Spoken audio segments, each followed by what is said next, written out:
do you want to know how they could have made Avatar the greatest movie of all time? And I went, yes. Explain it to me. He went, exact same movie, just at the end when they zoom out from the planet, it then zooms into Earth, and they're in a hospital ward filled with dying children.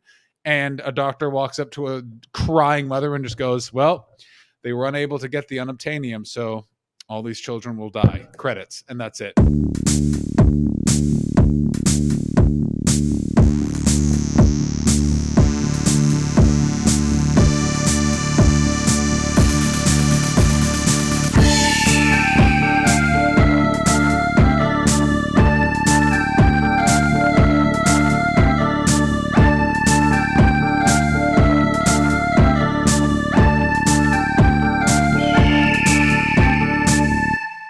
My child scratched my nose. End of scene. On to the next one. I bled and I wasn't furious, but I'm a much more sensitive to noise than I am to pain. Yeah. See, I'm a light man. I'm very sensitive to light and dark. Really? Yeah. But in an irritable kind of way. Yeah, it can get to me. Like Right. overhead lighting, especially like neon lighting, it drives me mad.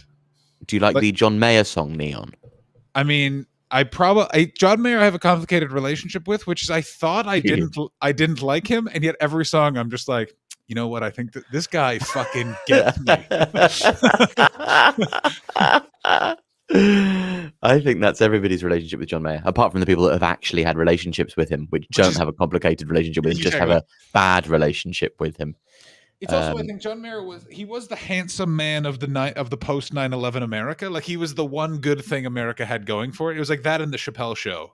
And like, besides that, it was just John Kerry and shit. Like, everyone's acting like the Trump era, like, oh, this was a rough time for America. I was like, oh, we could also, let's not forget the absolute brown person shoot 'em up that they held from the years 2001 to present. John Mayer and his journey feels like he's moved with America. He used to be beautiful, as you say. He still is. In like a year, he went from beautiful to Tig Notaro in a moment. I mean, I would say that Tig Notaro is beautiful. Yeah, but not for a 20-year-old man. No. She's beautiful for a middle-aged woman. Indeed, in absolute truth. You can see me. Then why is the fucking light not turning on? Oh, I'm just gonna stop. You're very sensitive to light, aren't you? I just want to have a nice lighting for the program. You look good. You look like it's lit. It's your daytime. You don't need light. It's my nighttime. I need this soft box. And at some point or another, we all need a soft box. We certainly do. We absolutely always require the softness of box. How is I'm on edge because I've been working on a writing packet for the last 24 hours, and nothing fills me with the loathing of self more than having to write for a purpose, and also double worse of it's a job I would actually like to get, which just makes you want to put yourself in a fucking fuck cage. I don't know. It's just I just would like to write a note being like, I'm a good boy. Can good boy come have job? Good boy will do good job. I think I would make, not only would I not give you the job, but I would make sure you never got a job. If you left that note. If you left that note for a comedy writing submission and you just submitted good boy like good job, it'd be like, well, this man must be killed. We can't let him. It depends what the writing job was. There are some comedy writing jobs that means that you would be perfect for the writing job if that was your none of those jobs are the jobs I dream of having. No, no, exactly. You're not dressing for the job you want there. Yeah, certainly not. I'm dressing for the job that I make fun of on this very program, depending on when the episodes are released. Exactly. Can we have a little chat about the etymology of the word packet and its relationship to... Certainly, because let me explain to you what this packet entails. It is 1 page long by design, and yet they still refer to it as the packet, which, no, it's a page. It's a page, like a one page. It's a one sheet. I like to call it a one sheet. Again, packet and sheet are both physical words that we like to use in a world where the physical is gone. Well, it's also because show business has a weird inferiority complex when it comes to the amount of work that show business involves. So everything is always done to make it seem so much more important. I killed. they're a genius. Like it's so much more where it's like, no, you did your job, and that's it. I find that killed, bombed, smashed as words to describe you having done well or badly at a comedy gig. Killed and smashed being good, bombed being bad, even though bombing does both kill and smash the things that it Certainly does. comes into contact with. But they strike me as quite masculine ways to describe success. It smacks as like, well, you use the word show business with the abandon, or with an abandon that I think is not present for a lot of male stand-ups who see what they do as almost gladiatorial and the absolute apotheosis of masculinity, even though secretly knowing I think that it isn't, and therefore having to overcompensate with words like killed, bombed, and smashed. Yeah, it drives me crazy. I think I like calling it show business because that's what it is. We're in show business. Yes, I like you calling it show business as well. We have dressing rooms. We don't have locker rooms. We go to rehearsal, not to practice. Our managers are not overweight they are overweight alcoholics, but they are not. They're not sports people. My manager isn't an overweight alcoholic. No, he's not. No, he's a lean rage hog. I love seeing your manager in the United States because he is a relaxed, different person. Like I like him. I like him at all times. He's top 10 on John Hastings' list of people to run into in London. Always fun. But taking him out in LA is a dream because he can't be reached by any of you disasters, and so he can actually just let his hair down and we can just gossip. Good for you anyway. Yeah. He was in fine form today. Of course he was. Was he swearing on the telephone? He didn't swear once, I don't think. Good for him. He used good language. He's improving. I imagine him sometimes like at the end of Any Given Sunday, telling us all that we can. Is that the film with Al Pacino in it where he gives the inspirational speech to the football players? Yes, that is. Right. Okay. It doesn't matter. I can't remember the film well enough to really go into a I was just extended improvisation about what that might entail. That's quietly one of my favorite things when people start in on a metaphor but realize I do it all the time with sports metaphors. I will be like, you know what? This reminds me of when Everton played them. You know what? I don't know anything about football and I don't know why I did this. It's a real mid-range kick from the goal, gentlemen. Mm-hmm. He's really covered in tarpaulin at the World Cup. So your packet, how many times have you looked in the mirror today and berated yourself? Not mirror, but very close. For a full hour, I was going over with Paul, who I work with in a directorial capacity for the Edinburgh Festival, and he fell asleep. And I took this as a absolute, like, for fuck's sakes, I need someone to just validate this. And he fell asleep. You could see him. You said, "Here's my joke," and he went, It was not like that. It was I was doing a podcast about wrestling, and then I called him to say, "Hey, can we go over this thing?" And he went, "Yep, let me just get some food." And he's like all of us, just under it a little bit with this fucking lockdown and various things in his life. And so he just lay down to take a snooze and was like 2 hours. So I then just was at a stage with a writing thing where you need a fresh pair of eyes to go like, that's good. That needs something else. No, clarify this. I was then left to unleash my full in pain neuroses on it, which is very bad because it's like, like saying what you would say to an enemy, but to yourself. Like, here's the first thing you should do with your jokes is remember you're an asshole. And you're just like, like, why are you doing that? Yeah. Things to do, doubt self. And it's just like, and it's also because, it was so difficult to write because it was specific format because that's clearly a test to see who reads all of the email. And then it was also doubly annoying because I had to do it while this arm is like slowly coming back to life. Like I can lift ooh, that's my broken shoulder, but I can do all that. Can you do all that business? I can do that. Oh, wow. Oh, Fuck. That feels fucking weird. You're never more aware of muscles, how many muscles it takes to do something until you've broken a shoulder and there's now a metal plate. Like yesterday, I got absolutely bazooka joed on marijuana and Hmm. just was just flexing my forearm because the bone does not come up as quickly as it does on the other side right now because everything's atrophied, and it Sure, was sure, sure. wonderful. You're a fucking fuck. You're a Jesus. You're Oh right. man, oh man.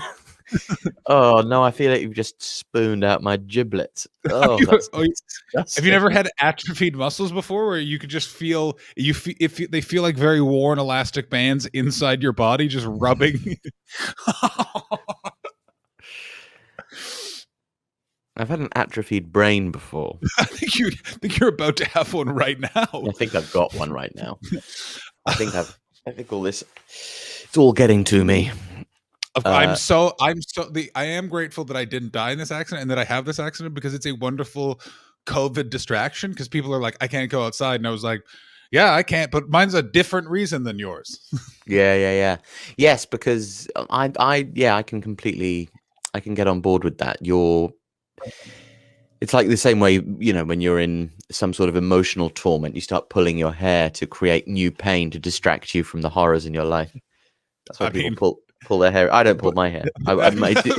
no, It's no one believes that now. Everyone is going, well, Alfie clearly pulls his hair when he has emotional torment. what I do when I'm having a real fucking Oh horrible yeah, time is I blub and cry and weep. If something really awful is happening in my life, mhm. have I told you this before? And then No. I will look in the mirror, like as I'm weeping, like this sort of thing where you breathe in your bottom lip, that kind of crying, that Oh. one. And then I will look in the mirror and I'll go,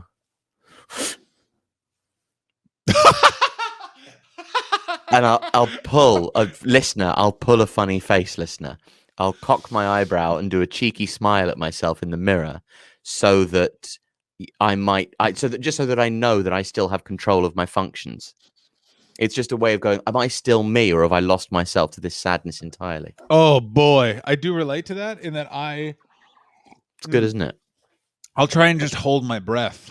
That's my trick because I don't know about you, but I've been crying a lot the last couple of months based on, big old divorce breakup, then nearly dying. There's been some real confrontations of the emotions.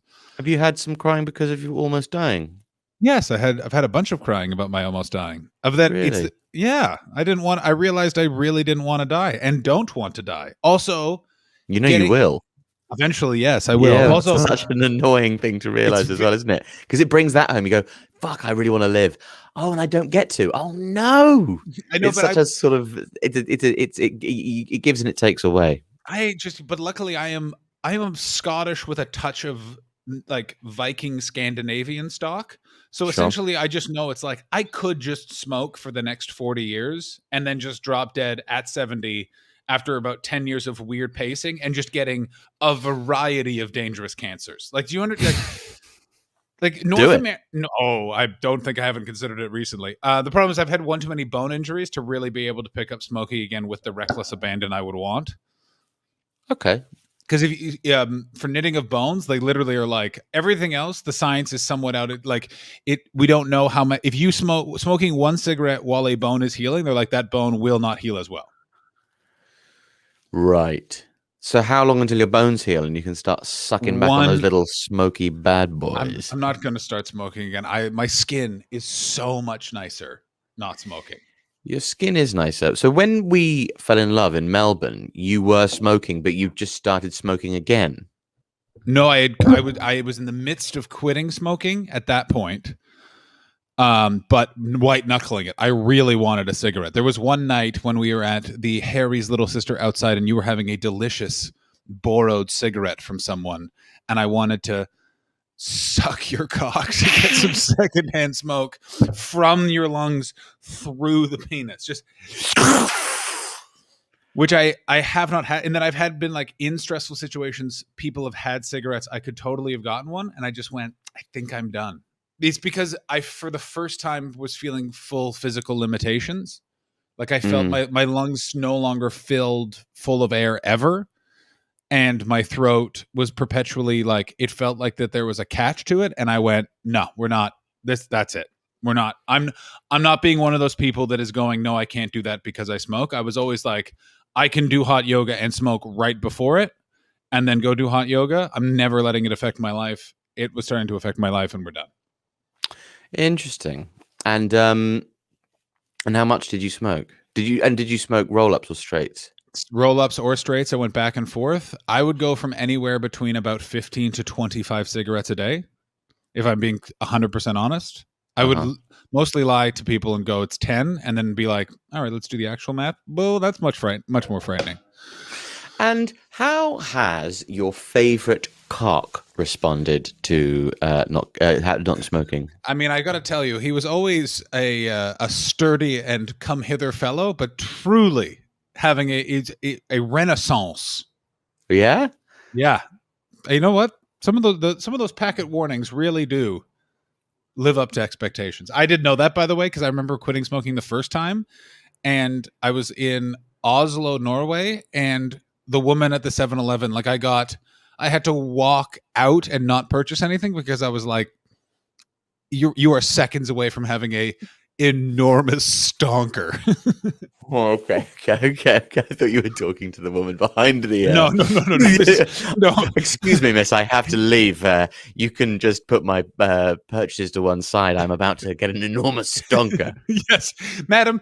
I know in this country you're considered hideous because you have one hair out of place, but everywhere else in the world you are a 1 million out of 10. So if you'll excuse me, I need to go stand outside because I'm about to pierce my jeans via penis. So pardon me. And okay, this is great. Well done. Congratulations. Because you're the person I'm the most jealous of. I would love to be able to be one of those people that could have a cigarette every month, 3 months. I'm not. I pretend I am when I want to start smoking again and be like, oh, I'll just have one. I could be one of those people. And then I was like, oh, you could have one. And then you could have like 10 later on. Yeah, I've never been a morning smoker. Oh, wonderful stuff. It's awful, disgusting shit, awful nastiness. Can't stand it. It just because it never seems to smell that much when you're drinking because you don't notice that it does. But when it attaches itself to your fingers like Voldemort, and the whole awfulness of it gets everywhere. It's awful business. Yeah, but it's also the thing of my primary sort of like I realize I like drinking. I find that beer accompanies cigarettes very well, as does so many other things. And I'm now having to relearn how to drink and stuff like that. It's also I've learned I can just have one glass of booze, which I've never been able to do before. That's what I'd like to discover how to do. Yeah, it's a tough one. Beer, so far it's impossible with beer. If we're on the lagers, well, ladies and gentlemen, why are we having but one? It is a delicious drink. I don't understand. I've never understood that. And it's one of the most infuriating things. It's like reading the first chapter of a book and then giving up. Kevin's parents seem upset about something. Well, that's enough for me. I think I'll leave that where that is. I don't believe people that have one beer. They're going home and getting super drunk. I genuinely believe that. No. My common law wife, Jessie Cave, one glass of wine, and that's me actually. Really? Yeah. But I can see, actually, here's the thing is I can see one glass of wine. I'm specifically talking like 1 pint. I want 3 pints. There's no so much to talk about. Music, a good song is coming on the fucking jukebox. We're in a good bar because I'm at it. I don't go to shit bars. So a good song is coming on. We have to discuss that. And why don't you start going to shit bars? I mean, why would I do that? Because stop yourself from drinking. No. Okay. Okay. Listen, there are no bad ideas in brainstorming. Okay. So I mean, one of the many excellent lines in 30 Rock. Yeah. Kill Seinfeld. Yeah. You should remember that from your packet writing today. I did include mostly. I did write out mostly just a 30 Rock script.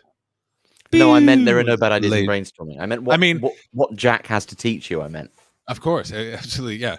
Number 70 used to do Seinfeld. I flee to Spain, Borgia. Is Jack Donaghy the greatest male comedy character of the last 30 years? I posit possibly. Who is he in competition with? Partridge, I guess. Yeah. So it's probably Partridge, isn't it? Yeah, it is probably Partridge. Yeah. Now you come to think about it. Now let's all just take out Alfie's pretty. I think probably larger than he gives credit for penis, and suck it a bit. Of last time there was allowed to be an Edinburgh Festival, I Mm. would leave my show, and thrice times I got to see Alfie with different fun interactions post show. One of which his father-in-law was very confused by me making change while he was trying to get drinks, and I was like, I don't know who this posh fucker is, but this is hilarious. And then he sat next to you, and I came and introduced myself, and I was like, oh, I understand everything that's going on, which was, Yes, yes, that was great.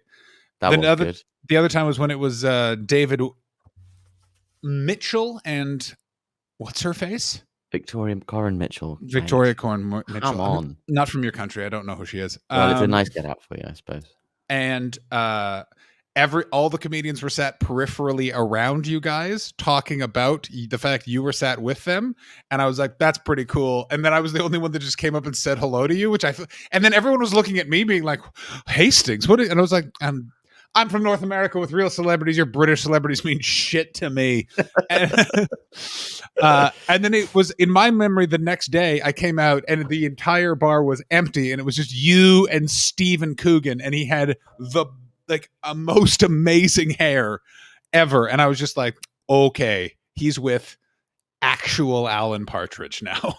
Yeah, there were two good moments for me actually at the Edinburgh Festival. Those two moments pretty good. Those are very good. Very good. Also going to the abattoir later and seeing then all of the comedians at the abattoir, just seeing you and Stephen Coogan having wine. I'm just going, that is delicious. That's a chalk that up as a win for the Queen Boadicea boys. Yeah, it was a vicious and brilliant evening. We were walking to the thing and to the abattoir, and he said to me, do you want a drink? I'm going to go straight to the bar. And I went, it's fine. I'm going to get a whole bottle of wine. It's a thing. So I go to the bar and I get a bottle of wine because it's just easier than going. And he went, it's fine. I'll get a bottle. No, please, come on. You can't be expected to buy me a whole bottle of wine. He goes, come on, I can.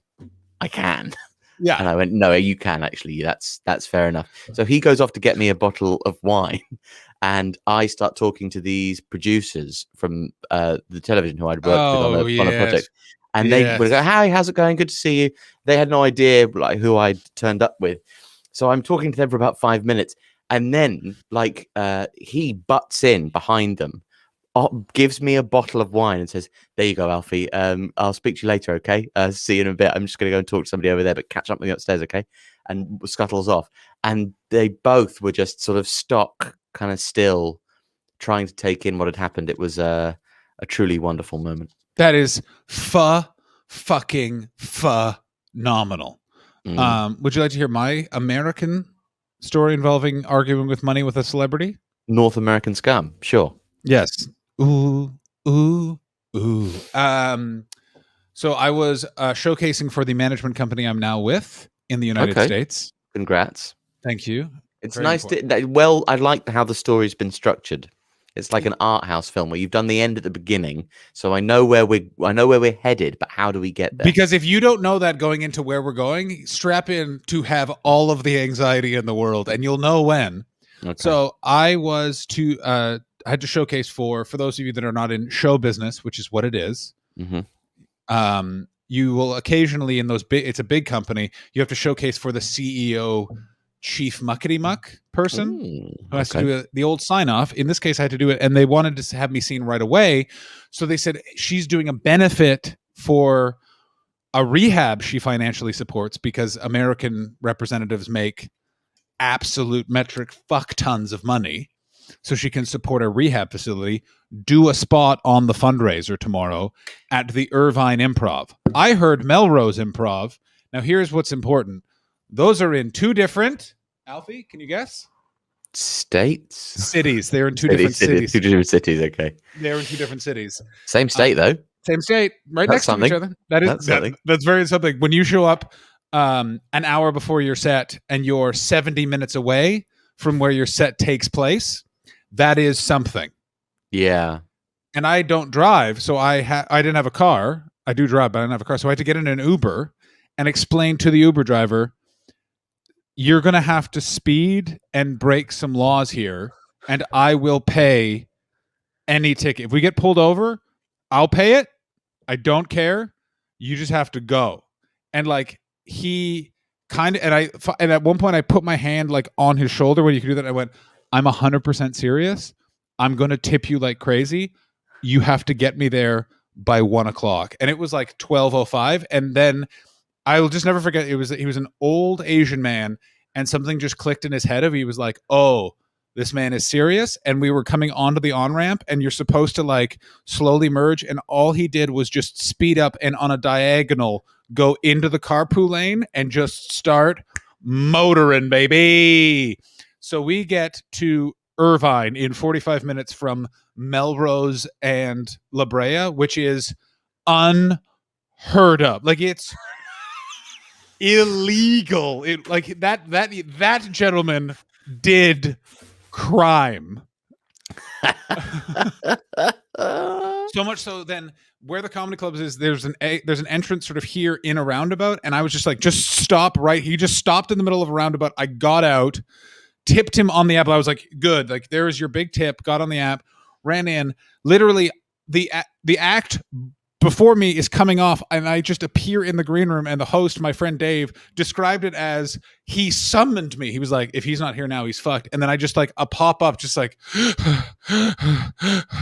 went on, was so like out of my depth I couldn't be nervous, which was very nice. Said that, like, explained what had happened, and to like an LA crowd of saying that, like they shit their minds because they were like, that's like you it would be like showing up at London being like, I just made it from zone 5 to zone 1 in an hour in rush hour, and people will be like, so you took a helicopter, come off stage. Billy Gardell of Mike and Molly was the headliner, and he has stood like on the like he side plays of the, Mike, I assume. He does play Mike. He's on the Okay. side of the stage, and he goes, hey, let me see your Uber app. And I was like, what? And he's like, I was like, it's a true story. And he's like, no, let me see it. And like I showed it to him, I showed him what the cost of the cab was, and he's like, mm-hmm.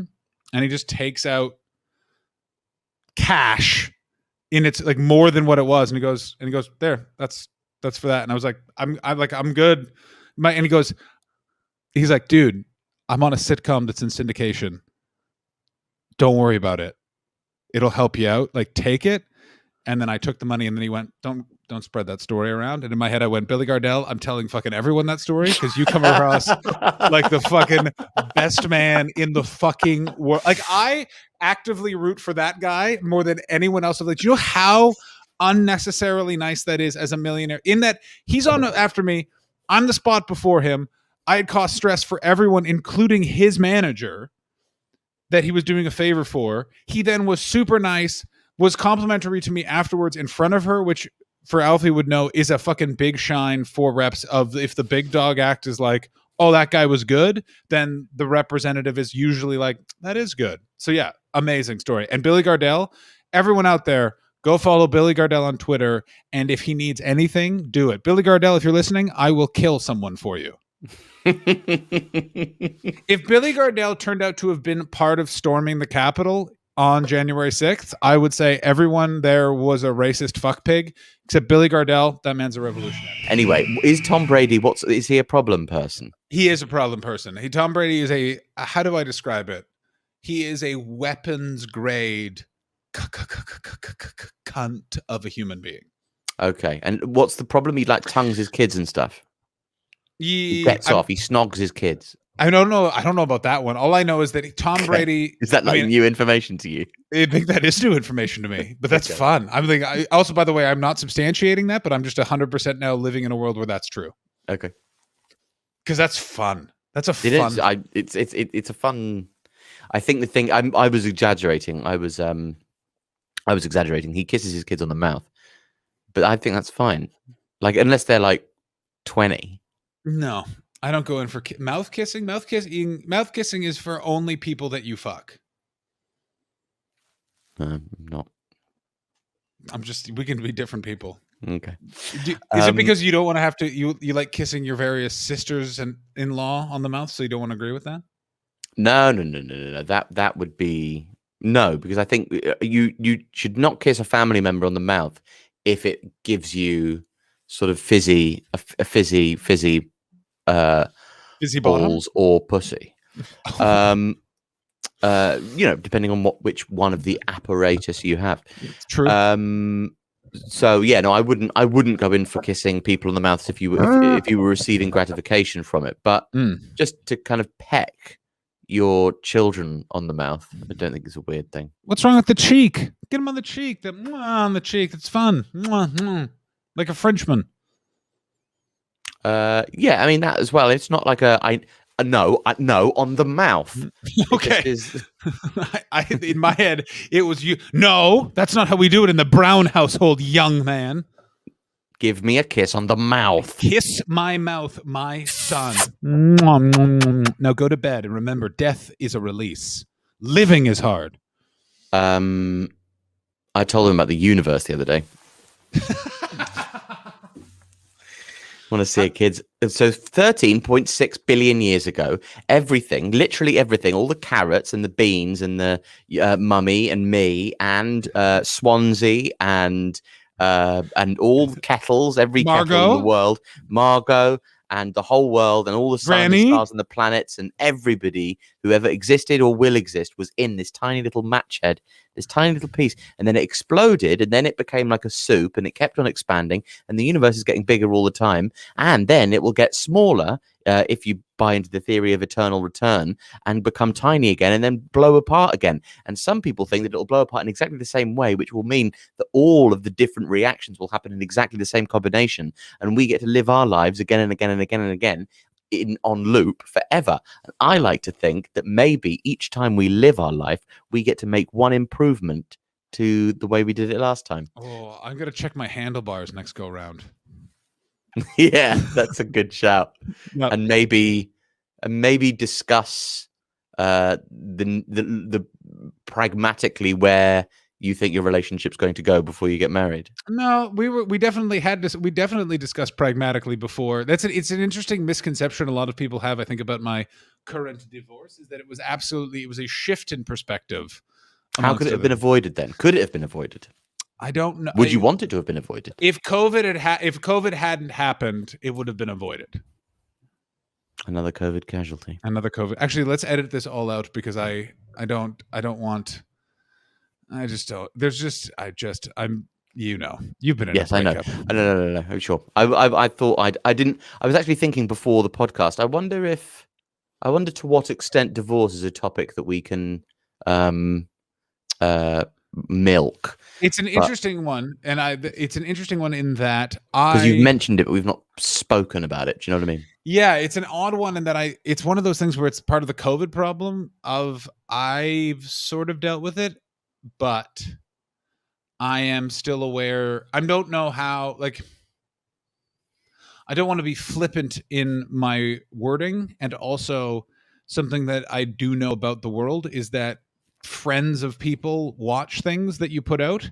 And what you never want is a friend of a friend of a friend saying something back to someone in your life that you've had a breakup with.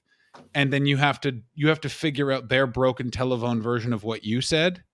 And you're just like, oh, totally. I completely agree. I mean, I just thought there was a chance that maybe it had all been spoken about between you and Deirdre and it was all fine and you were going to speak about it and that's just part of the dance and she understands that. I think she actually, I think, does. It's more I just am like, fair enough. Yeah. But it is this is what I will say about this is an interesting thing is because we're both people that have been through a lot of breakups.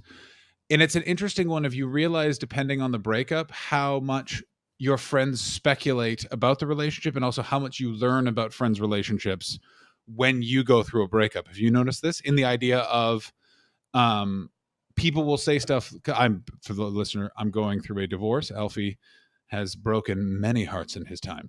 Yeah. And when you are going through, especially something like a divorce, people in long-term relationships will inquire, or I find put their interpretation of what they think has happened, which sometimes is a lens upon their relationship onto you. And it's a very interesting insight. Yes, I think the things that are important, I think what is undervalued or estimated by people when gauging their relationship and other people's relationships and the comparisons that lie between them what is important to us as people who want relationships are very, very different. Mm. And we all look for a different rating on each person's top trump. And whilst other things might, some things might be deal breakers for some people just need a girl with somebody. Could you be agreeable and have enormous breasts? And then yes. Could you be easygoing and have red hair? Could you, or could you be really funny and I don't give a fuck, or Yeah. whatever it is? I also find it interesting because I know that there's some people. It's like, can you be they want to be in a relationship? Can you be very controlling and be sort of an enemy of my friends, but we're in a relationship? Like, it's an interesting thing my grandfather used to say a lot, which is whatever you think about a friend's, he said, whatever you think about a friend's husband or wife, your friend is with them. Your friend has on some level chosen that. Your friend likes that. So like never forget that. Like when people, because people do act when they see relationships of like, oh my God, how could they be in a relationship with that person? It's like on some level they may like that part of that person's personality. And I think there's like a siege mentality that some couples have, especially couples that exist within the same friendship group. So when one couple has the same friends, their relationship almost can only exist in the context of the friendship group. Yes, I'm friends with some couples, but I've never been a couple that has like a big group of the same friends. We've had some mutual friends and crossover, but like I would say your relationship has some mutual friends, but not really. No, not really. Yeah.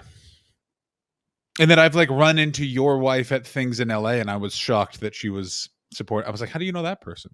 I was like, oh, you're a comedian. She's a comedian. That actually makes sense. Yeah. Yeah. No, she has lots of friends. She just is.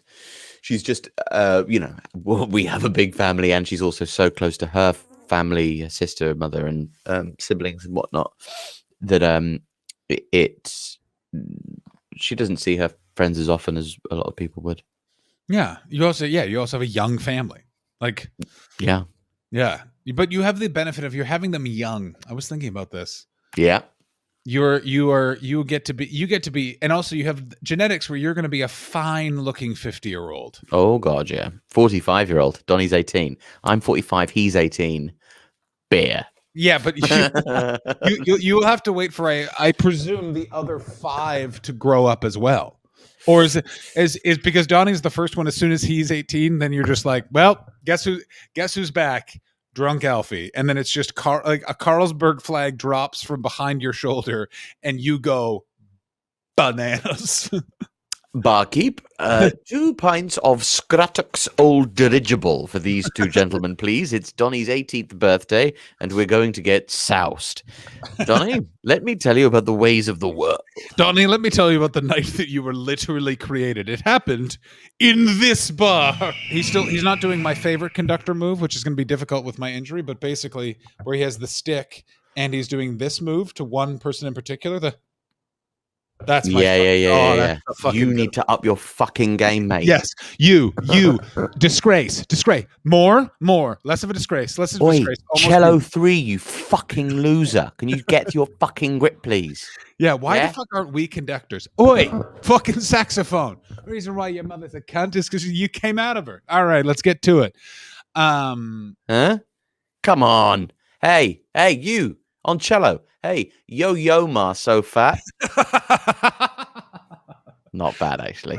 You know what? We have a bit of fun, don't we? We do have a tiny morsel of fun, and we're only allowed to have a morsel, one morsel every episode. Because it's right before your bedtime, and too much fun would make Alfie all overexcited. Yeah. I do get giddy on the podcast and have to have a little wind down. Because I do this right before my Twitch stream, so I have to literally leave myself about 5 minutes to go sit on my sofa and just have a little collection. Because if I go into the Twitch stream with this energy, then it's just very bad. I don't know how you do it. I wouldn't be able to go from this to a Twitch stream.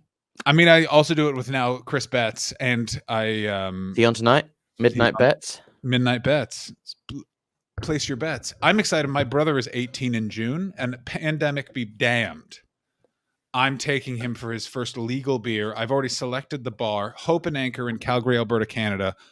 best bar in Western Canada, best bar in Alberta, which is a very easy competition because the rest of Alberta, and I mean this with no hyperbole, is filled with the Yep. the worst of fuck pig fuckery that could be fucking offered on the world. Okay. Yeah. The city of Edmonton should be set ablaze and all residents forced to burn, and the world would be only like would be better. It's that hyperbole again, isn't it? It is not hyperbole.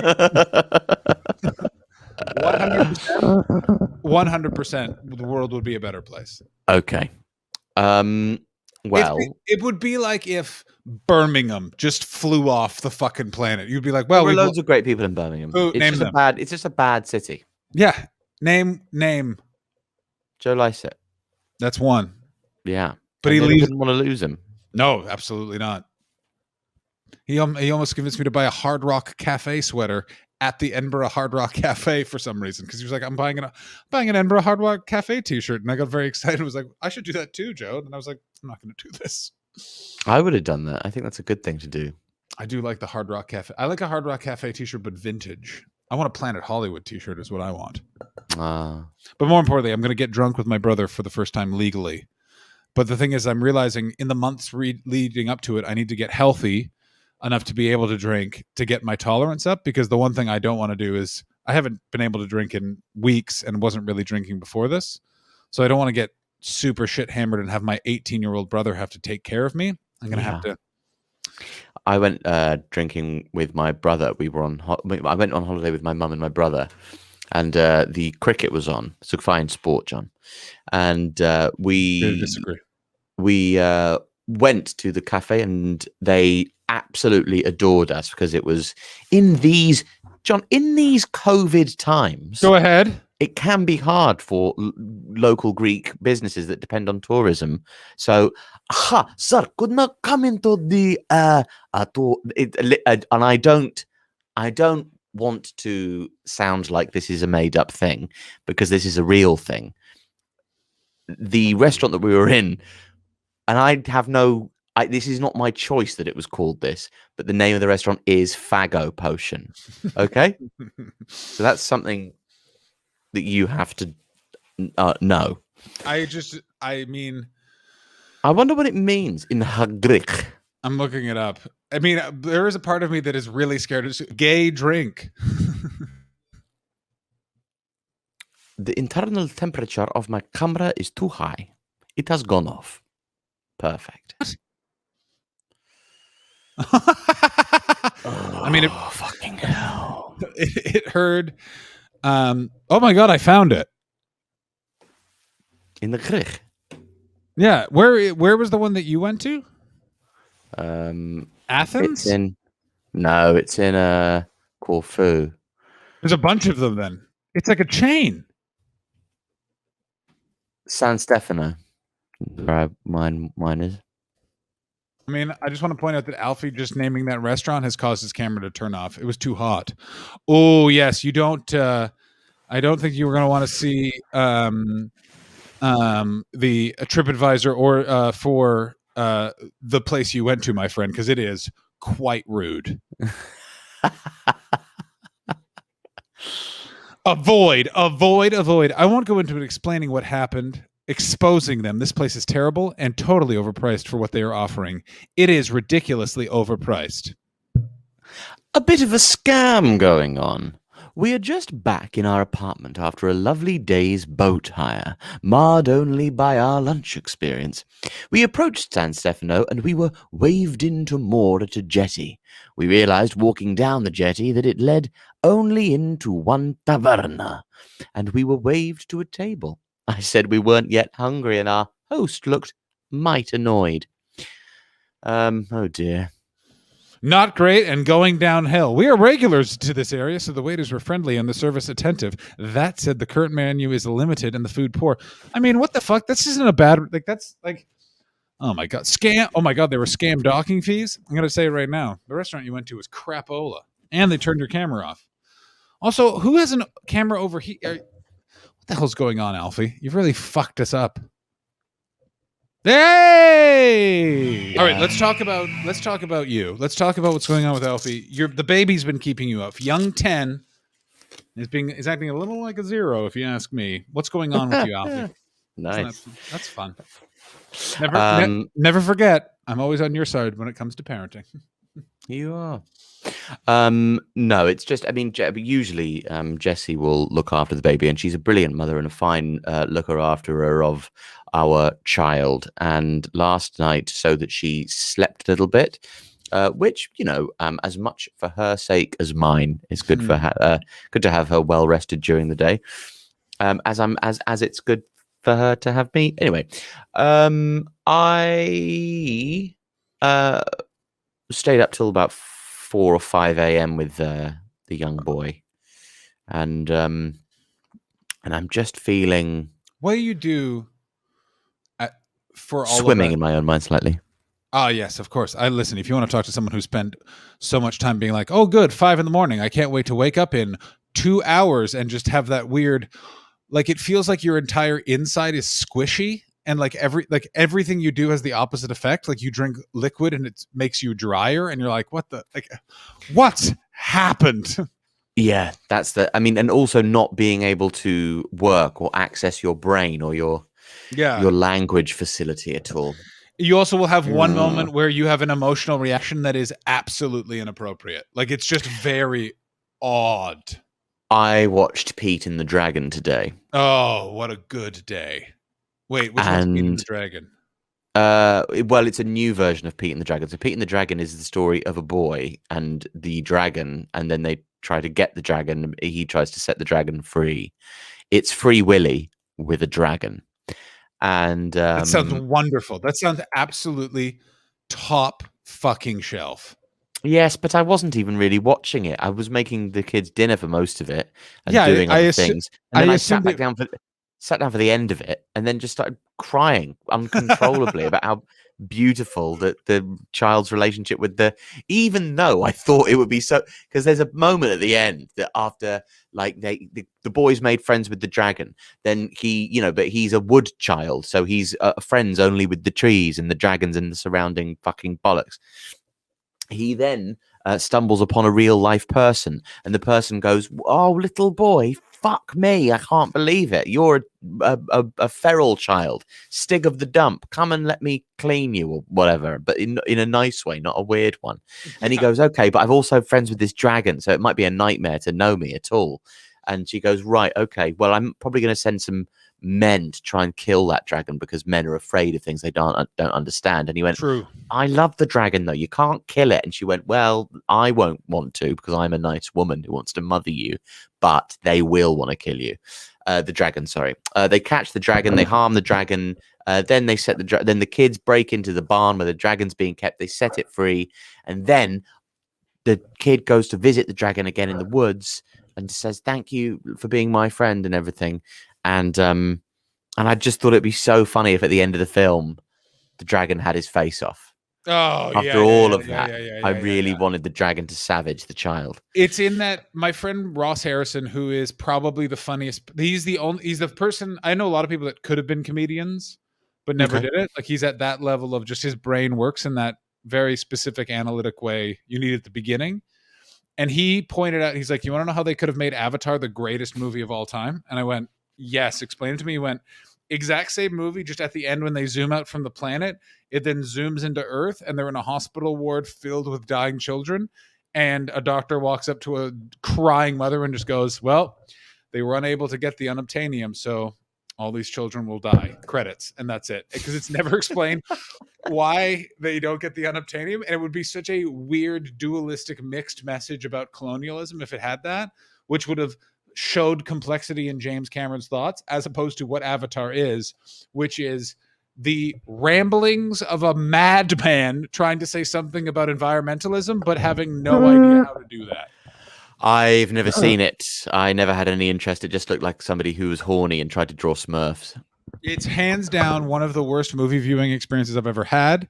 I also lived this in my real life, which is walking out of the movie saying to my at the time girlfriend, "That was one of the worst movies I've ever seen.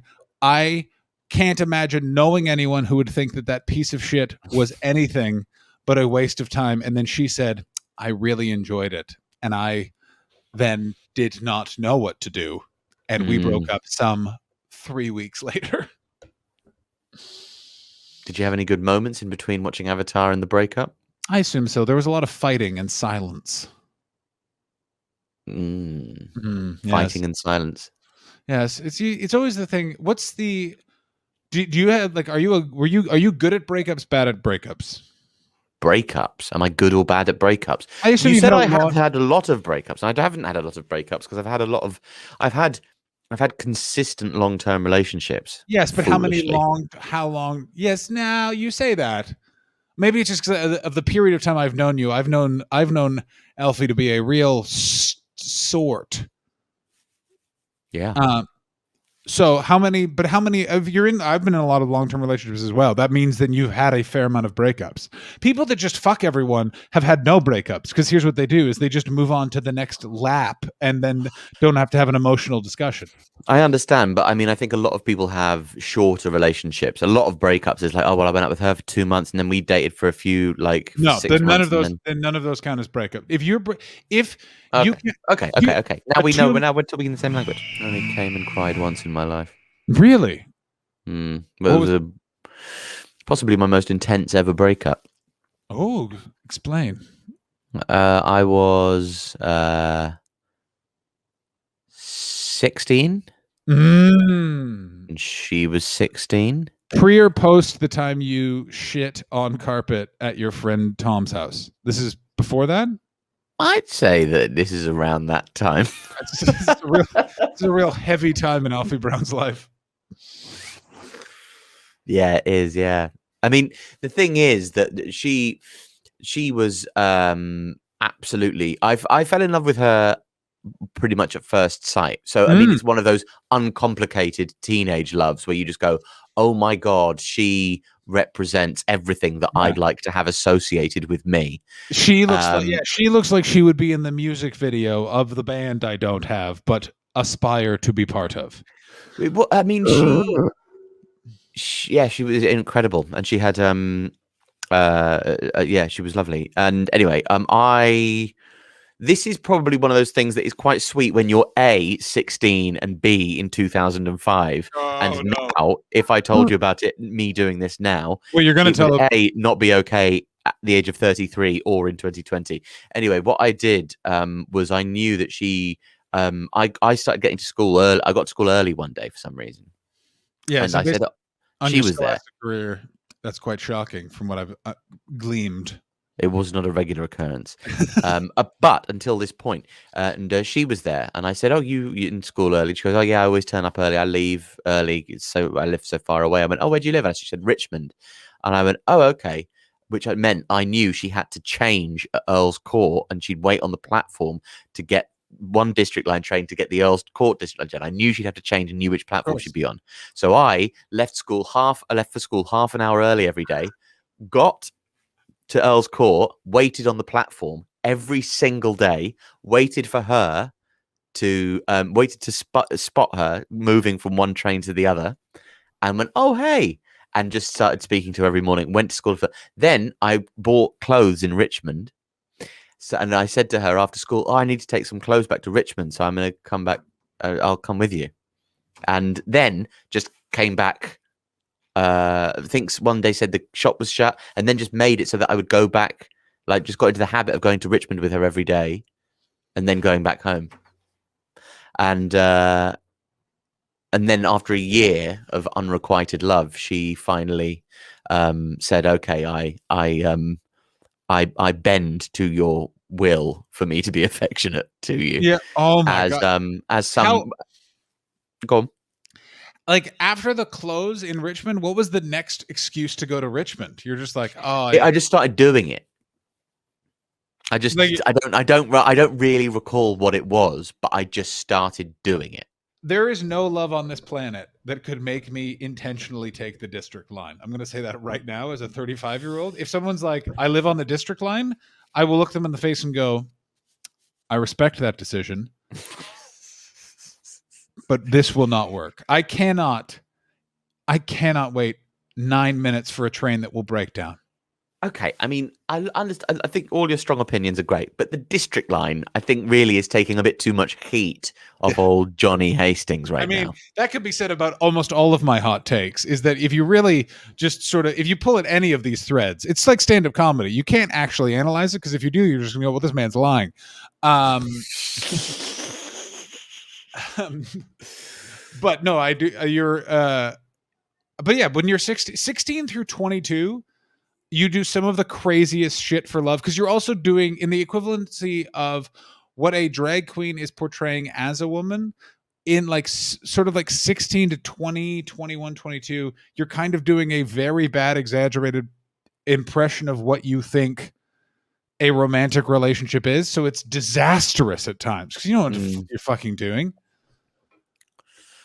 Yeah, we would just sit on the train. I bought a jack splitter for my Discman. Oh, My what's the matter? child. I can hear my child. My Um, child. My child is awake.